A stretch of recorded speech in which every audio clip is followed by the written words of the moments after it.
how to effectively disengage from painful thoughts even if they talk about something that appears true.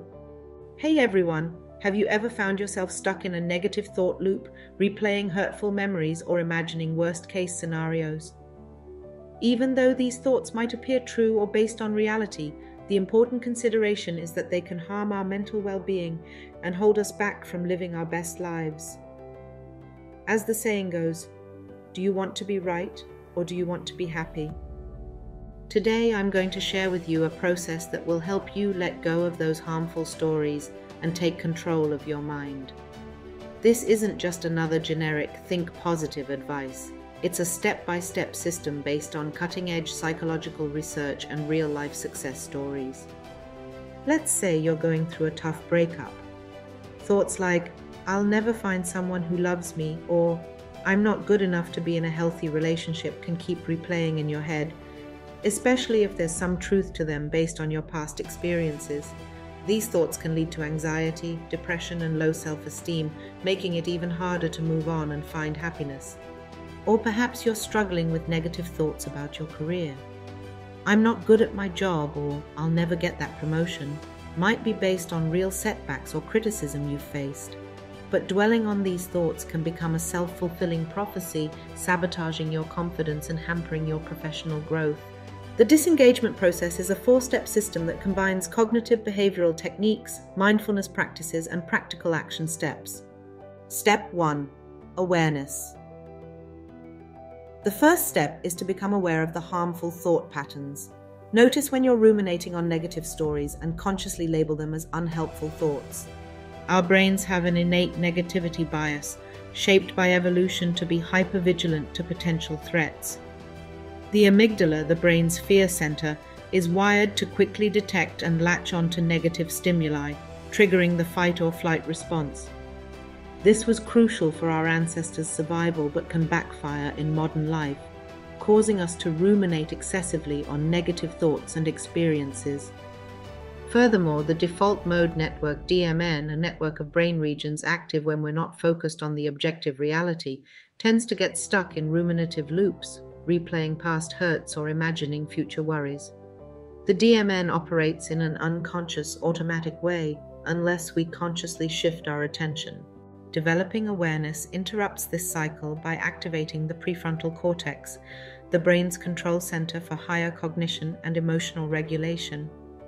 When we mindfully observe our thoughts without judging or engaging with them, we're utilizing parts of the brain like the anterior cingulate cortex that monitor our inner experience.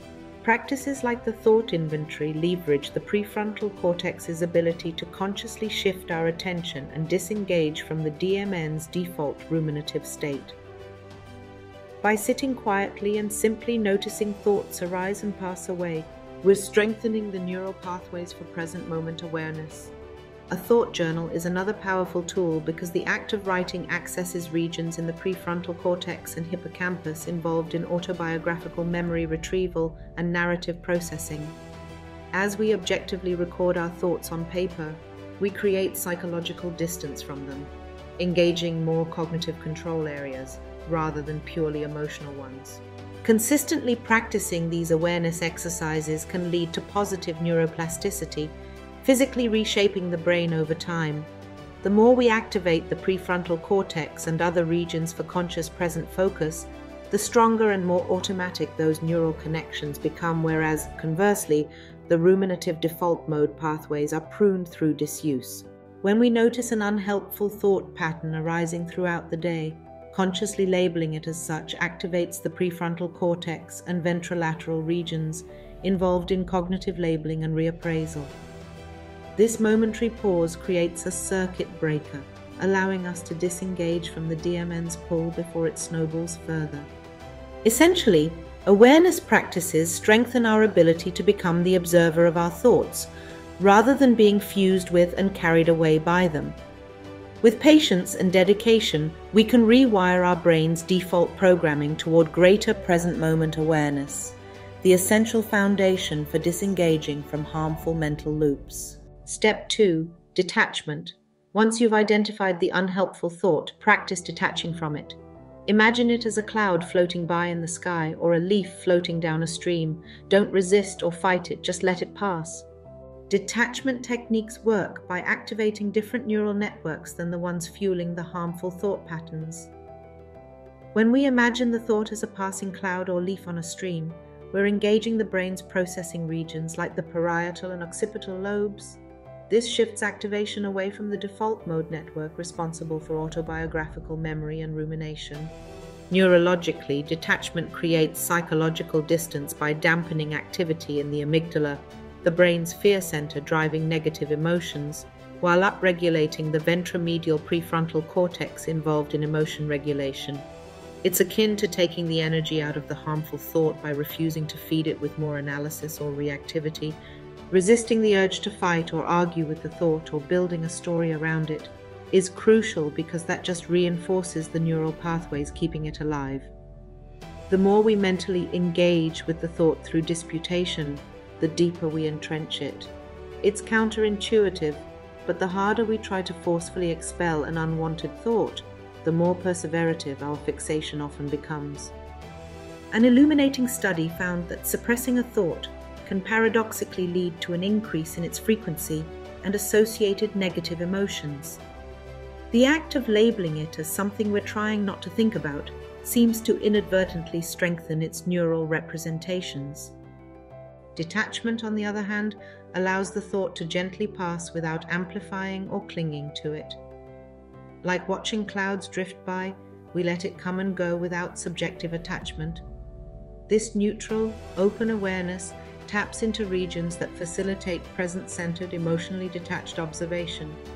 Mindfulness practices create the fertile psychological soil for detachment to take root. Deep breathing activates the parasympathetic nervous system responsible for the relaxation response, quieting the amygdala. Body scans bring online the sensory regions tracking internal bodily sensations, anchoring us in present embodied awareness. The more we cultivate this witnessing presence, the easier it becomes to let thoughts arise and dissipate without ruminating on them or adding extra emotional charge. Detachment starves the neural fire fueling harmful thoughts, rather than aggressively fighting the flames by thinking of solutions to what these thoughts are proposing. Step 3. Reframing. Now it's time to reframe the thought in a more constructive way. Ask yourself, is this thought truly helpful or productive? If not, replace it with a more positive, solution-focused perspective. Reframing engages the brain's cognitive control networks, especially the lateral prefrontal cortex, which is involved in working memory, attention regulation, and cognitive flexibility.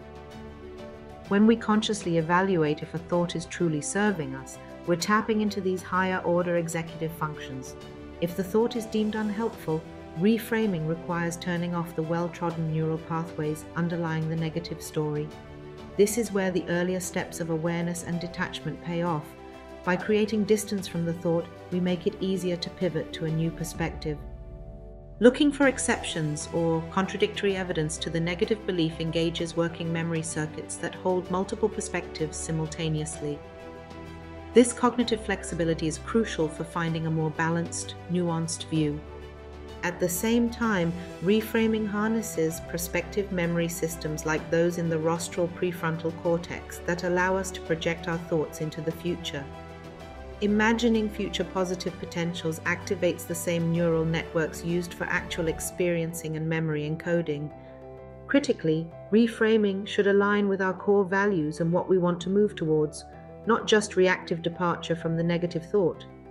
The ventromedial prefrontal cortex, VMPFC, associated with goal appraisal and value assignment, helps evaluate if a reframed perspective is truly meaningful and motivating to us.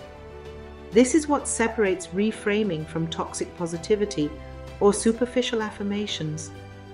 Real cognitive reappraisal is a nuanced process grounded in self-awareness, rationality, and intrinsic goal-directedness, rather than pure forced positive thinking.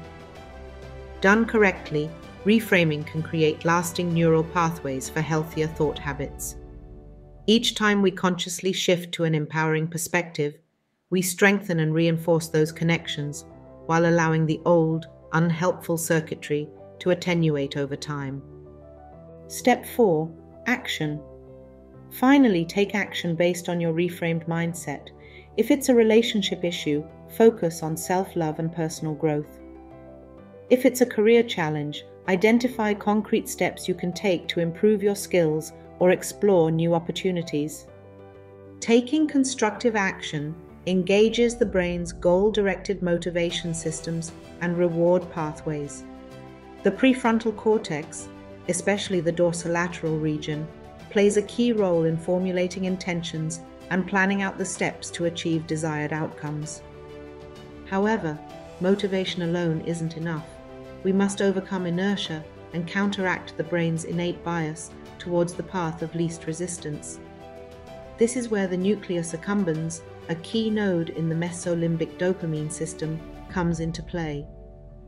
The nucleus accumbens is involved in pleasure, reward learning, and cost-benefit analysis. It calculates the anticipated pleasure versus pain of potential actions. Unhelpful thought patterns can create a neural feedback loop, convincing us the benefits of change don't outweigh the costs of leaving our comfort zone. Reframing interrupts this loop by rewriting the anticipated rewards. With a more empowering perspective, the nucleus accumbens is more likely to assign greater subjective value to actions aligned with our reframed goals, tilting the cost-benefit analysis. For example, seeing our career struggle as an opportunity for growth rather than failure increases the nucleus accumbens' firing for actions like upskilling. The updated positive expectation reinforces taking those behaviors. The ventral tegmental area, VTA, the primary source of dopamine-driving motivation, also gets recruited.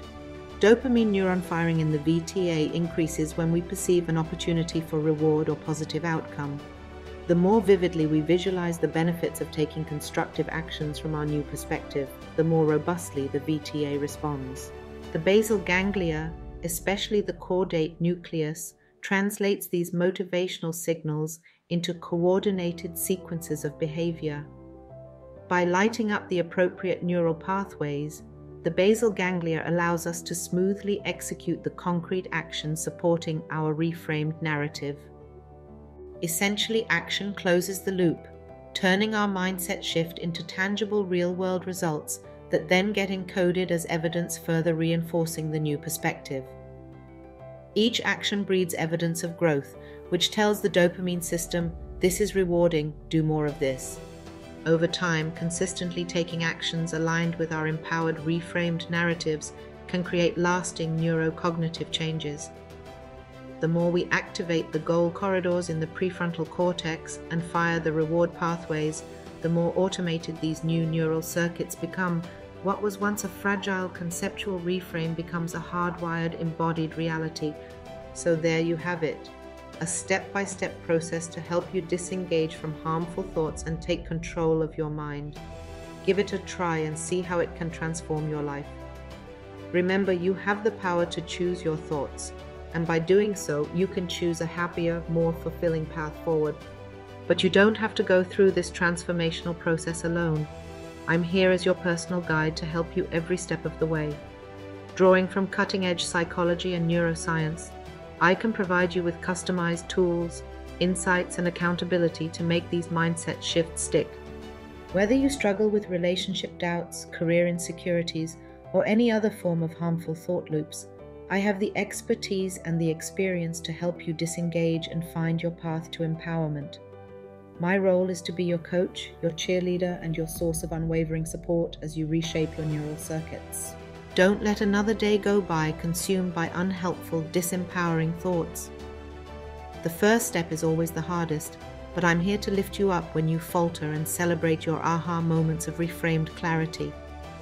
Together, we can interrupt the cycle and hardwire new neural pathways for the mindset you want and deserve. Reach out today and let's get started on your journey towards lasting mental freedom.